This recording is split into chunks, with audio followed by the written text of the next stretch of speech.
TV. Sponsored by A Taste of Cyprus, Chisholm. Now doing deliveries. We are here at the world famous Taste of Cyprus in Chisholm. Listen, if you get a chance, you've got to get down there, right? Yeah, the food is off the hook, mate. I would suggest the Cliff to come. Unbelievable. So anyway, enough of that. We're joined here by George Hithard Hillyard, okay, acclaimed boxer. He's doing a documentary. He's well known around the boxing camps and the gyms and all the trainers. Popular figure in boxing. How you doing, George? I'm very well, mate. Very well. Yeah. You all good, you? Yeah, mate. Good. You got a little bit of colour to your cheeks. Yeah, been out in the garden. Well, prior to this, I was in the garden. Yeah. So obviously you was out in America. Just tell everyone who because you've been on the channel before, who ain't familiar with you. Just tell us a bit about yourself. You know how you got into boxing and stuff like that. So, I got back into boxing in 1994. My first fight in 95. Yeah. Through, do you remember Zama at Grange Hill? Yeah. So his dad, he's that boy, isn't he? That's it. His dad, Roy McDonald, his dad dogs through a caravan park. Yeah. We was doing something with me, and I shaped something. He went, "Oh, you boxing?" And I was like, "Didn't have a clue what that was." Yeah. So he went, "I want to speak to your dad." This was on a Saturday, and on the Monday night was down the gym training. Yeah. Nice. Never looked back. Nice. So I mean, how many fights you had? Do you mind me asking? As an amateur, I had 49, yeah. 139. As a pro, I've had 22, 117. Yeah. Lost 5, drew 1. So listen, you know, there's a lot of current things going on. Like you got a lot of these, shall I say, like over 50s. They're all coming out now. They want to fight. You've got the Mike Tyson's, Evander Holyfields. You've recently had the big story, which was Micky Theo versus John Fury. How do you feel about these over 50s wanting to fight? I don't feel nothing toward it. Listen, if you're healthy, fit, and you can do it, then crack on. Who am I to sit here and judge anyone? Who's Joe Bloggs? Who am I to sit here and judge anyone what they want to do? You know what I mean? If you're not hurting no one, then it's all a bit of entertainment, then crack on. And also they get fit as well. Exactly. But you know, I think there's a lot of ageism going on. Do you know what I mean? That's what I think. Do you know what I mean? I think. Well, I'm in the same boat now. I'm 35 years of age, yeah. And since I've been doing the interviews with yourself and other broadcasters, the amount of abuse I've got over social media. Oh, you're 35 years of age. You should give it a rest. Yeah. And it's been mad. It's like what they call them trolls. Yeah, mate. Yeah. It's crazy. Yeah. Like, and obviously the missus, she goes to me like, I'm like, what's this effing knobhead doing? Yeah. And I'm going to kick off and you know, it's not why should it get to you? Especially coming from a boxing background, you know what I mean? You just want to go and you know, sort that. But obviously, like they're just like they're probably virgins. Yeah. Probably living in their mum's basement in the box room. Do you know what I mean? Yeah, and they get a bit of power online by abusing. Yeah, but I've had, like, even from like I remember Ben gave me a call. And Ben, the Tyson Fury trainer. Yeah. And Ben Davidson. Yeah. And he just said to me, I'm calling you just to make sure you're doing this for the right reasons, not for the wrong reasons. What's that? Like, why I want to box? Is it because you're chasing money, or is it what? If you're chasing the money, then walk away. Don't do it. Go and get a job. I mean, I'm not chasing the money. It's about achieving something that I should have achieved a long time ago, or you know, once again saying what I've said to my kids: don't ever give up in life. Yeah. If you want something, go out and get it. And then if I got there and I wasn't good enough, I can accept that. But I don't want to be living with the what ifs. And you know what I mean? I could have done this, I could have done that. No, just put a nail in the coffin now.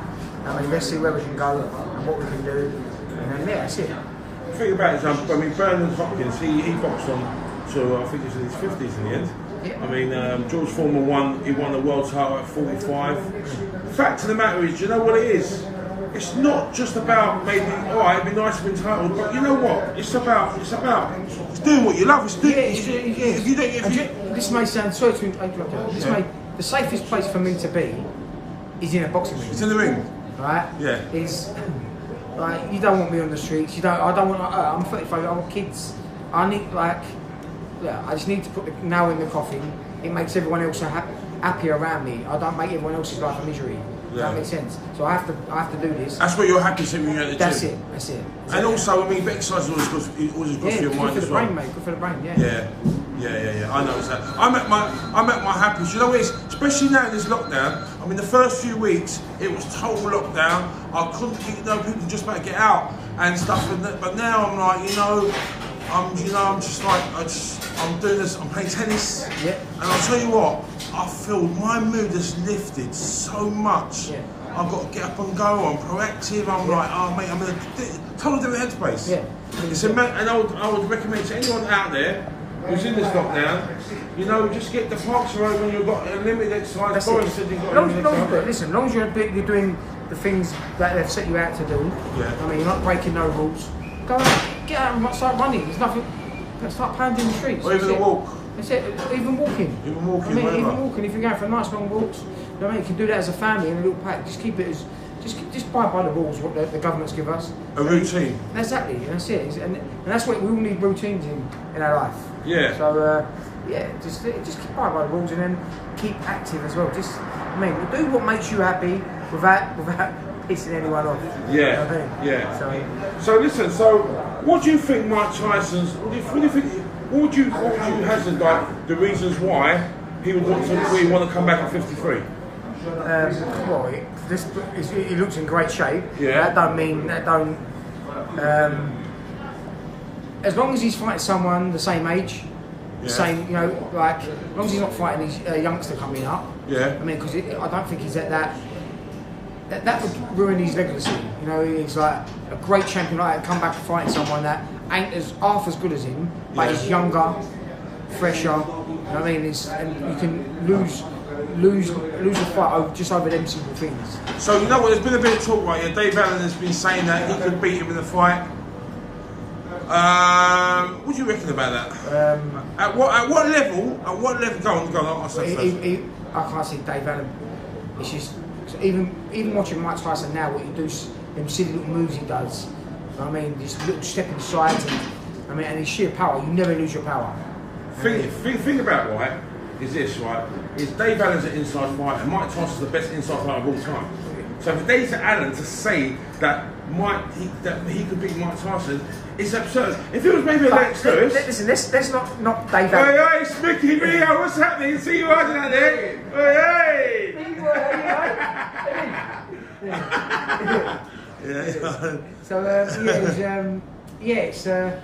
So it's crazy things for him to suggest. Obviously, if Mike Tyson was to come back, he'd obviously come back in really good shape. He'd be sparring, he'd be doing all that. Have you seen pictures of him lately? Oh yeah. He's cut up. Wow, he looks in great shape. Shape.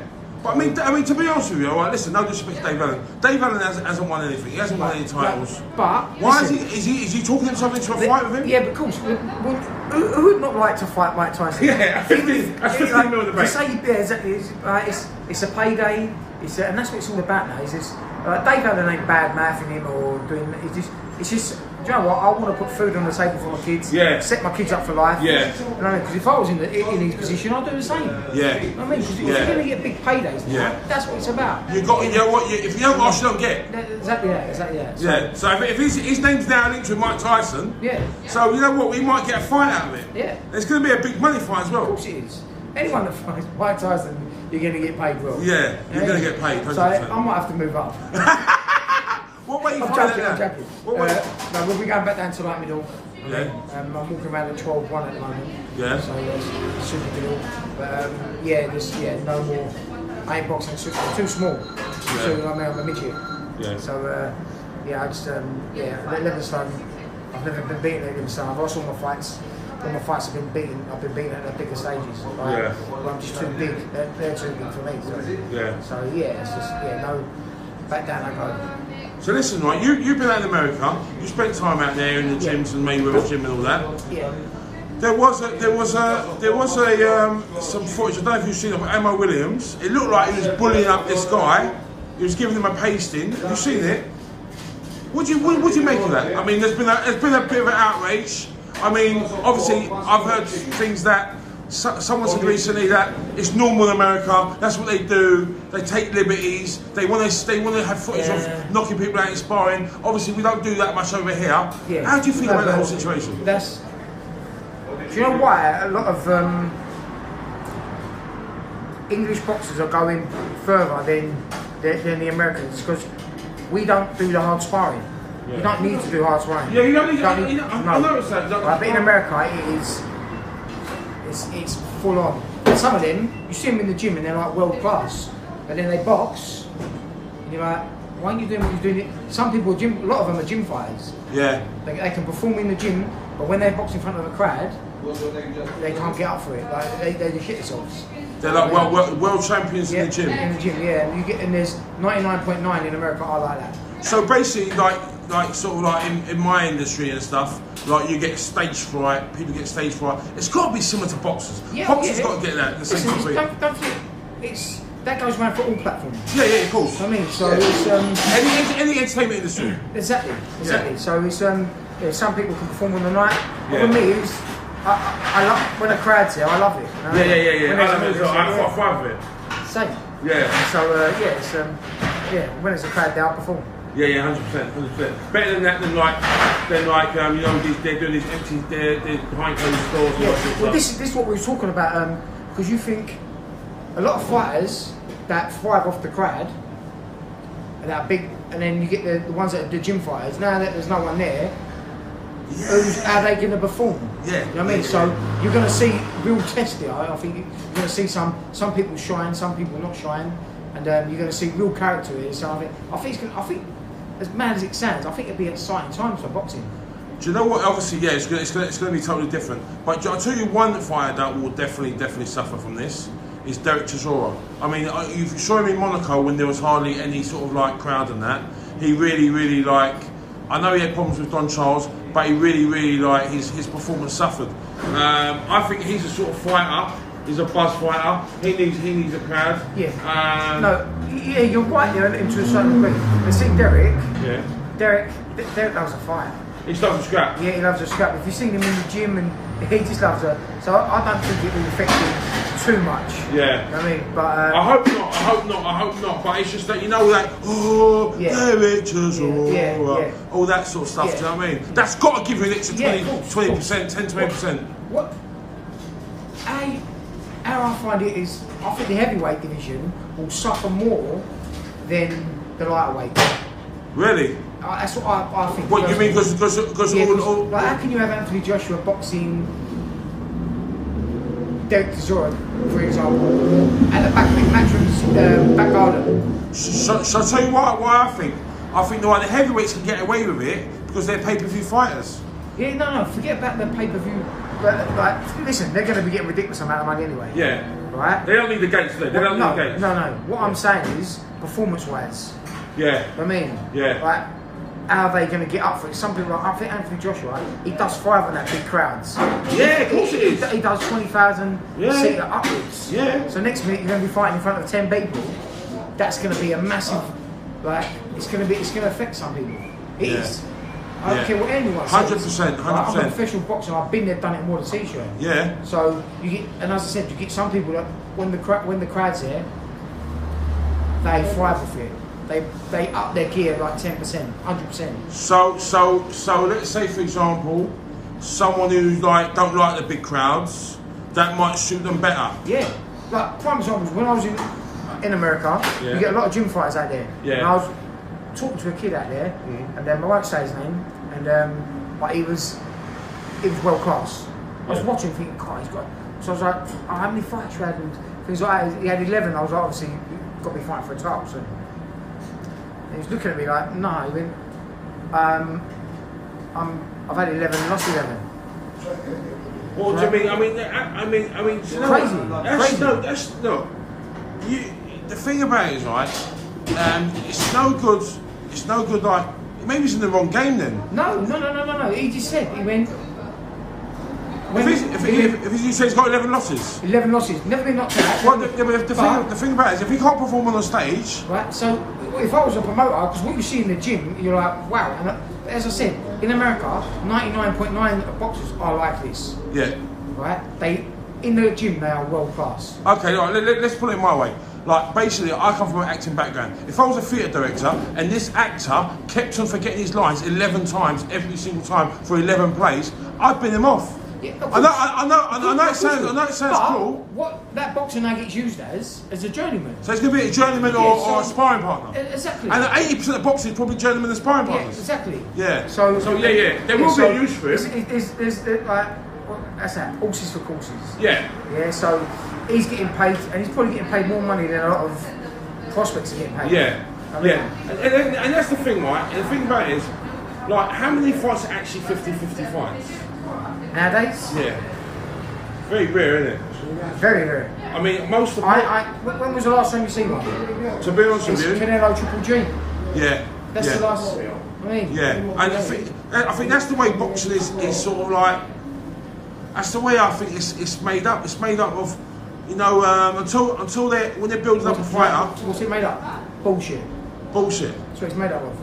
Do you know? All right. Do you know what it is now? Is Yeah. how many followers you've got on Twitter, how many followers you've got on Instagram, how many followers you've got on Facebook.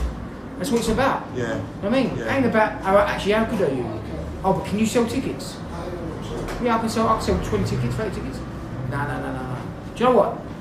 If I want a big ticket seller, do you think they would have put me on Sky Sports on my first pro fight?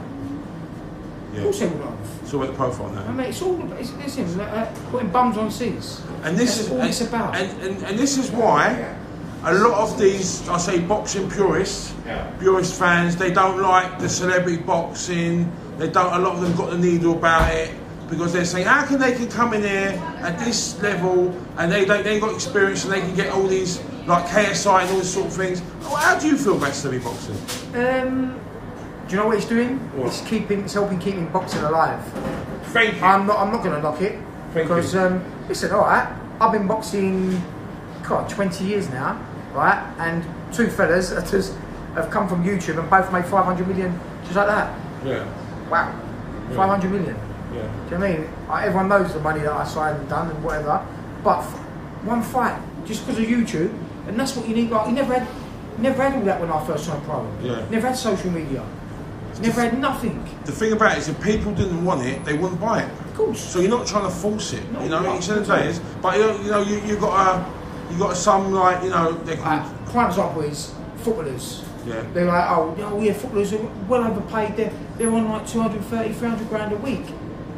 Why are you moaning about it? But you're going to buy tickets to go and watch it. You're still getting the Sky Sports subscriptions. Exactly. You're still going to the game. Exactly. If you don't like it, then don't buy it. Exactly that. It's simple. But you know what? Some people don't buy it and still moan because they got to moan. Exactly. Well, that's the world we live in. Yeah. I mean, you can't please everyone in this world. Yeah. You know so what? that's what I say. Some people just like to moan. Yeah. But if you can just do what you can do. Yeah. Without hurting people. Yeah. Right. Yeah. I'm not here to hurt anyone. I'm just here trying to better my life for me and my kids and my family. Yeah. I'm trying to chase the dream. I mean, that's all I'm doing. Just chasing the dream. I ain't need to hurt no one. So if people want to sit here and slag me off and do what. One thing I tell you about, don't talk behind my back. Come say it to my face. Yeah. Then I'll shake your hand. Yeah. But you sat behind my back, and then it's a different ball game. Yeah. Do you know what I mean? So. But you know what? If people are talking about it, it means you're worth talking about. Exactly. That's the way I see it. Yeah. Do you know what I mean? So what's the future for George Hitman Hillyard? Is it Hitman? Hithard. Hitman Hillyard. Barry Earns was messaging me on Twitter the other night and he was calling me Hitman. I was like, yeah, you got the wrong man here. That's what he had. And the funny thing is, he gave me the name as well. The Hithard? Hithard, yeah. Yeah. Because obviously my pro debut, I knocked my opponent out. Yeah. I was 6 seconds off of breaking Mike Tyson's record. Yeah. For the quickest ever knockout in the pro debut. I knocked my opponent out in 42 seconds. Yeah. And then he gave me that. How long? 42 seconds. Blimey. Yeah, so Mike Tyson did it in 36. So yeah, so it's a big moment live on Sky Sports. Yeah, so that helped me set my name on the road to. That's crazy. Yeah, it's mad. Yeah. So I mean, what's left in the tank for you? That's what we're going to find out. As I said, I'm not going to sit here and say, I'm going to go and do this, going to do that. I'm just gonna crack on and see where I can go. Yeah. So I mean, obviously, the last time we spoke, you said that your career was derailed and stuff, and obviously now you start the comeback now, yeah. Yeah, it's everyone loves a good comeback, though. Yeah, but everyone loves a good comeback. I don't want to. It feels like I've been coming back for the last 23 years. Yeah. Right. And I'm only 35. Yeah. But I'm just chasing this dream. Yeah. And we've got to see where we can go. I'm not going to sit here and badmouth anyone, and cause it's not how I do things. It's not how, so. All right. So listen, talking about badmouthing, right? Yeah.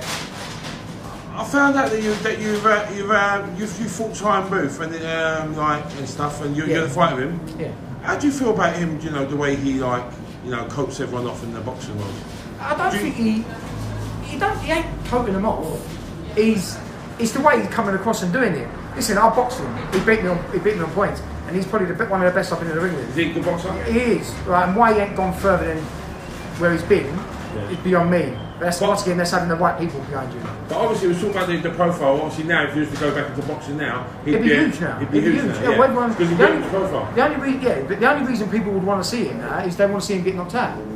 Right? Yeah. And prime example is what Barry Hearn said to me. I wouldn't say that. I would say he has got supporters as well. No, of course. Well, we've all got living. Yeah. Haters have supporters and lovers. I think they're very similar. Yeah, right. Is it now? Yeah. Right. But they're both fans. Exactly that. And I remember Barry Hearn saying the similar thing to me. He said, "You can't be liked in boxing." I was like, "What?" I mean, you can't be liked. You have to be loved or hated. Yeah. No in between. No single fence. There's no. It's like a panto. Yeah. You know, it's very true. And it's, you know what I mean? So if they hate you, they want to come and see you get beat. Yeah. If they love you, they want to come and see you win. So either way, they've got opinion of you. They've got a strong opinion of you. That's it. No sitting on the fence. No like, well, I don't know, I'm not sure. It's one or the other. So that's exactly it. Yeah. So does Time Booth, does he hit hard? He's not a devastating puncher, but he does it hard. It was just, you know what's freakish about him was I was like, he's 6'4". Yeah. And I was thinking, how the hell did he make 11 stone 2? Like, I made 11 stone 1, but I was like, we said it. If he don't come under 11 stone 3, we're not taking the fight because he was just huge. Yeah. And it was trying to hit him because he's a clever fighter as well. He thinks, trying to hit him. It was like fucking fighting a lamppost with arms and legs. Ingles fighter. Yeah, it was like another Johnny Nelson type. Yeah. Just hit you up. Yeah, and he's very slick, very good fighter. As I said, best I've been in the ring with. I mean, the press conferences must have been entertaining, though. We did really have a press conference because, believe it or not, I had 3 opponents to pull out prior to the fight, and Tyrone Booth went off fighting. You know what I mean? Yeah. And then him and Brendan Ingle drove down. If I remember rightly, I think he had to lose weight. Brendan Ingle went out to him on the motorway. Get out now, we're 3 miles from here, you're running. Shut up. Yeah, it was something I dropped. Really? Yeah, so I've seen that press conferences where they're like a pound short, whatever. They went to get the skipper about. Yeah. Listen, you don't. I won't go into too much. You ain't seen what I've had to do before a fight. Yeah. Ridiculous. Really? Ridiculous. Like, to be honest with you, how I'm being telling the truth, like telling you it's beyond me. Like, crazy. Like, what's the most weight you had to lose overnight to get to make the weight? 2 stone. 2 stone? 2 stone in 2 weeks. Wow. But yeah, I mean, it takes me all your power, though, doesn't it? Oh yeah, it took every. I remember I did. That can't be good for you. No, it can't be good for obviously. No. You know what I mean? You lose all that. No, not at all. But obviously, people do that, don't they? I did it for the Matthew Farrell fight, and we boxed on ITV, and I'm winning every single round. But it was like after the 4th round, I got smoke coming out my ass. And then at the end of that 4th round, as the bell went, he hit me with a left hook. I've gone back him over. I got up, when my head go. I've seen 25 referees, 25 thumbs, 25 fingers. And then I went back to Tony Sims and you ain't no super middleweight.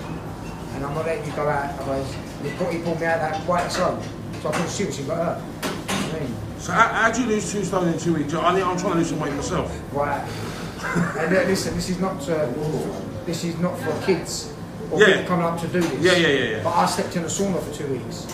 You slept in a sauna? I was sleeping in a sauna. What? Yeah, I got sponsored by the Marriott Hotel. So was that the one up in Wolf Abbey? In Wolf Abbey, yeah. Yeah, nice hotel. Yeah, it's lovely in there. And obviously Barry Earns had all these footballers at the time because young Leighton Orient. Yeah. All the footballers were staying in there, so we all had the luxury of using it. Yeah.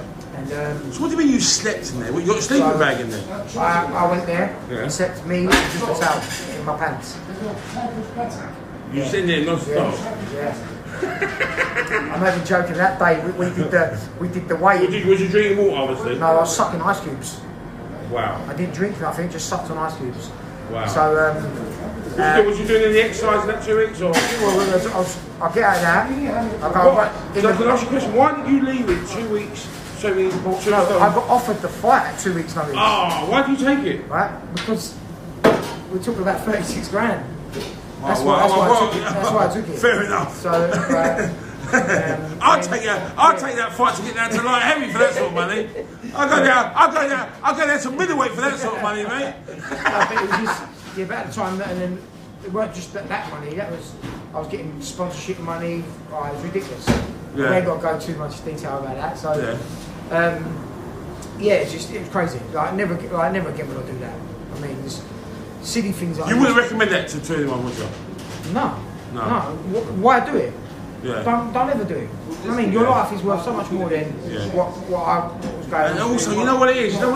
They say when you're dehydrated, your brain is like more vulnerable. Yeah, because obviously the water's protecting your brain. Yeah. So if you're dehydrated and you get a knock on your head, that's really dangerous. My trouble with the one against Matthew Farrell was I was just at the end of the third round, I'm winning the fight comfortably, and I was just starting getting cramp in my toes. Wow.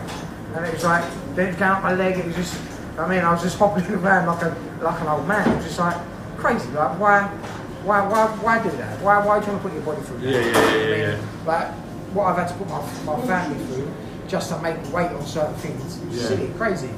I mean. Is there any fighter you would say that you thought that you think, you know what, I really do not like this guy?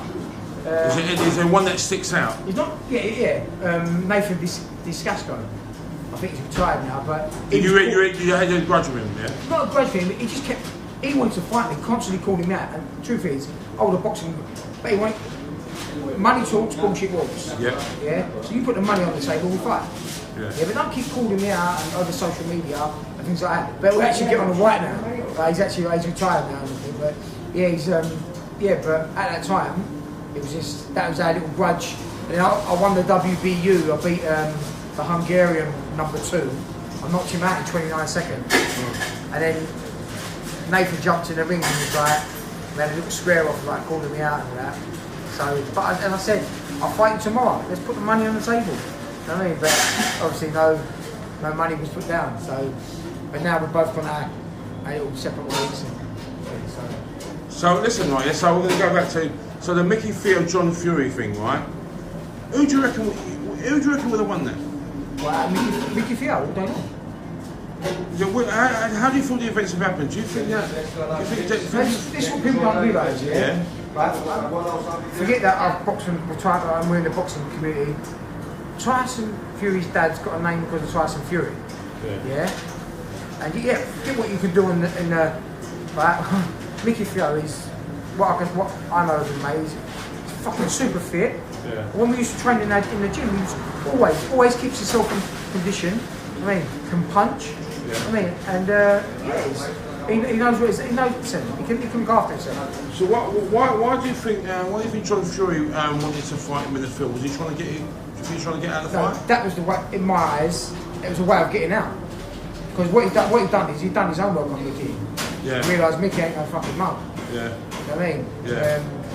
Yeah. So he done his homework and it was like, he didn't want to know. He was like, let's do it in a field. Why do you want to do it in a field when you could have earned millions of pounds for charity? You know what? A lot of people was talking all over the world about that. That went worldwide, you know? Of course it did. Went worldwide. That was massive. Why? I just don't get. Why offer, say, let's do it in back garden, and then give like his address, and then give Billy Joe's address? Why agree to it in the first place? Exactly. But then why agree to the fight in the first place? And then you know, a week later, you know, talk about meeting you in my back garden. It doesn't add up, does it? It doesn't add up, mate. It doesn't add up. It doesn't add up. And obviously, you know, people are going to people are going to draw their own conclusions to that and stuff, and we've never heard nothing back. And you know, do you think it's possible? Because obviously, I've asked a few people this. Do you think it's possible? You've been in the game a long time. It could be like, you know, he's just, you know, privately training, secretly training, and just, you know, maybe he's maybe he is. One thing about Micky's always in the gym. Yeah. I mean, what I knew of when we was down, when I used to train at his gym in Walthamstow, it was always every 6 o'clock every morning he'd be there. I mean, always training, sparring. Yeah. So, yeah. I mean, bottle job. There's a bottle job on the way in there. There's a bottle job on the way in there. A bottle job. I ain't saying that else. But you know, some people are born. He don't miss his words, does he? Yeah, but some people are born with a set of bottles between their legs, and we had this argument the other night. And there's some that haven't. You know what I mean? It's yeah, that's simple as that. And, but I ain't saying nothing else more than that. Fair enough. So listen, mate. I think you know you've been brilliant. It's great to have you on the channel again. We'll have to get you on more often. George Hithard Hillyard. Got it right. For Boom It TV. Make sure you like, comment, and subscribe. We out. Boom It TV.